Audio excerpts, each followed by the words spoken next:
c'est une initiative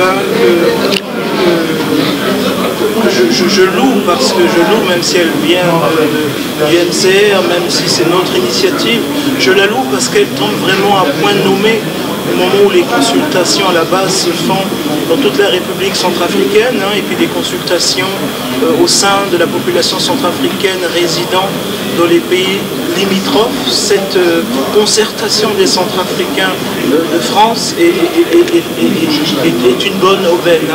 Donc nous avons eu toute la matinée des interventions sur les 3 thématiques qui sont dialogue, vérité, justice, réconciliation pour le premier thème, paix, sécurité le deuxième, et le troisième thème, gouvernance, constitution, élection et assistance à personnes déplacées.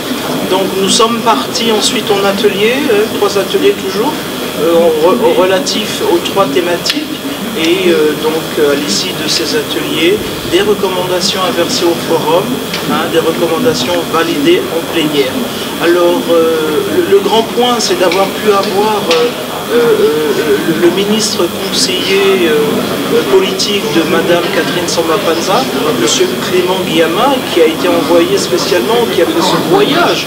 Et la grande surprise que nous avons eue, c'est d'avoir eu la chef d'État de la transition, Madame Catherine Samba-Panza elle-même, au téléphone, là, qui nous a parlé, qui nous a encouragés, et voilà, qui dit que la diaspora est importante et que la Centrafrique attend des contributions de cette diaspora.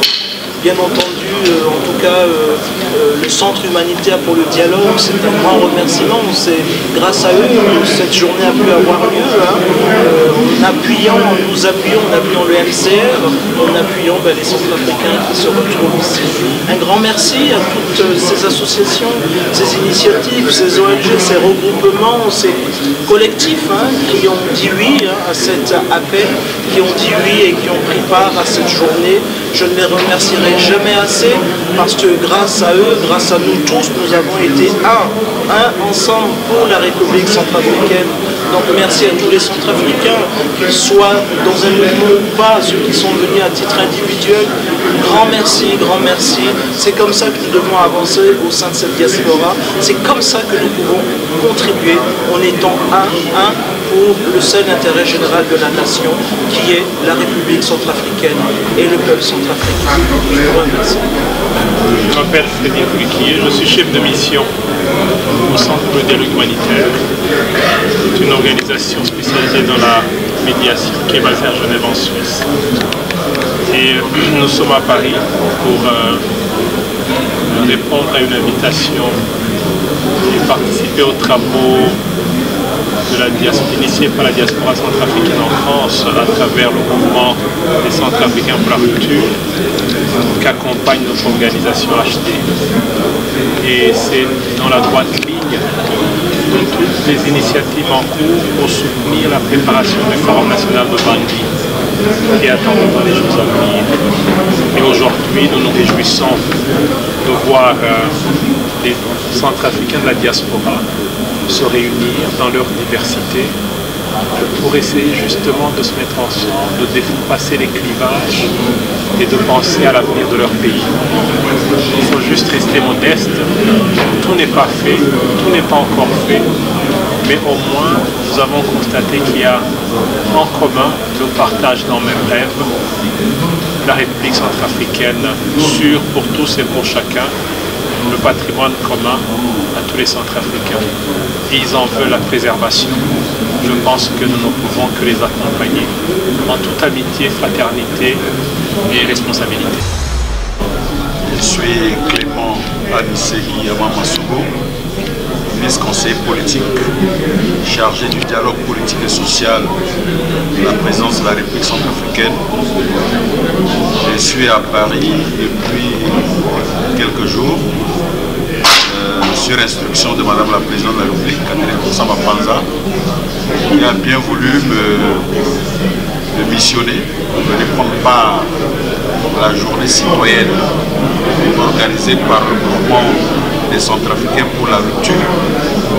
Et donc cette journée qui a lieu aujourd'hui qui est une initiative des Centrafricains en vue de s'approprier le processus de dialogue et de réconciliation dans la perspective de l'organisation du Forum national de Bangui. Je suis particulièrement heureux d'être parmi mes compatriotes aujourd'hui, d'échanger avec eux, et même je suis allé au-delà en les mettant en contact directement avec Madame la Présidente de la République, qui leur a délivré un message, les invitant à apporter leur contribution à la reconstruction de notre pays, puisque notre pays a connu des moments très difficiles, dont nous devons tirer toutes les leçons afin de changer de paradigme, de faire en sorte que nous ne puissions plus retomber dans ces erreurs, que nous puissions reconstruire notre pays sur de nouvelles bases solides, afin que le pays puisse se relever, retrouver la paix, mais surtout la voie du développement. Parce que, comme aime à le dire Madame la Présidente, l'un des déterminants de la crise, c'est la pauvreté. Et donc, il faut nécessairement travailler au développement du pays de manière à ce que tous les atouts dans ce pays regorgent puissent être mis en valeur, de manière à ce que le développement soit possible et que les populations aussi puissent connaître une certaine prospérité. Donc voilà les raisons pour lesquelles je suis ici. Donc représenter Madame la Présidente de la République, faire passer un message à nos compatriotes de la diaspora, leur apporter le soutien des autorités centrafricaines dans ce qu'ils font ici, dans leur contribution, les appeler à apporter leur contribution et donc à ne pas rester sur le quai et donc à s'engager résolument sur la voie de la recherche de la paix et du développement dans leur pays. Donc voilà, je suis très heureux de l'accueil qui a été réservé, de l'ambiance qui est dans la salle, des différentes interventions qui ont été faites, qui sont vraiment des interventions de très grande qualité. Et je suis persuadé qu'à la fin des travaux de cette journée, nous allons tirer des contributions très significatives, très importantes et très efficaces qui permettront à notre pays de retrouver la voie de la paix et de la réconciliation. Comme le dit Madame la Présidente, les compatriotes de la diaspora en général, ceux de la France en particulier, ont une grande contribution. Et je pense qu'aujourd'hui, cette conviction est fondée, puisque la preuve est faite que nos compatriotes sont sur la voie d'une nouvelle prise de conscience et que, avec tout ce que je vois ici, dont je vais d'ailleurs faire un rapport fidèle à Madame la Présidente, avec donc tout cela, je pense que l'espoir est permis.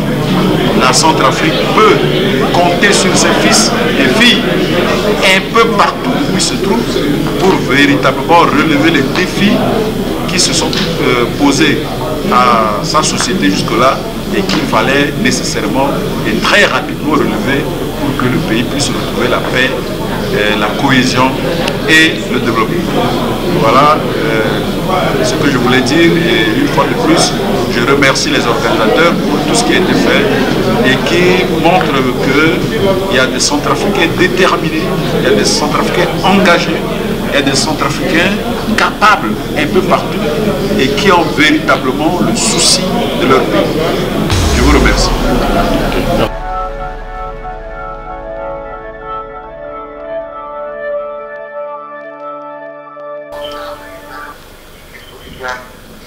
C'est pour vous dire tout l'intérêt que je porte aux réflexions, aux rencontres, aux avis, aux suggestions de la diaspora. Ayant été longtemps moi-même de la diaspora, j'accorde un intérêt particulier à la diaspora centrafricaine où qu'elle se trouve et en particulier à la diaspora centrafricaine en France. J'ai tenu à ce que le ministre conseiller participe à ces échanges entre Centrafricains sur la situation du pays, sur la vision de la diaspora aux solutions solutions de sortie de crise et surtout sur la contribution de la diaspora, même de loin, aux défis, aux nombreux défis auxquels nous sommes confrontés. Vous avez dû le savoir, ces jours-ci, nous avons entamé les consultations populaires à la base, parce que notre vision est que nous devons tenir compte des aspirations profondes de nos populations en matière de réconciliation, en matière de sécurité, en matière de gouvernance, en matière institutionnelle. Mais ces consultations populaires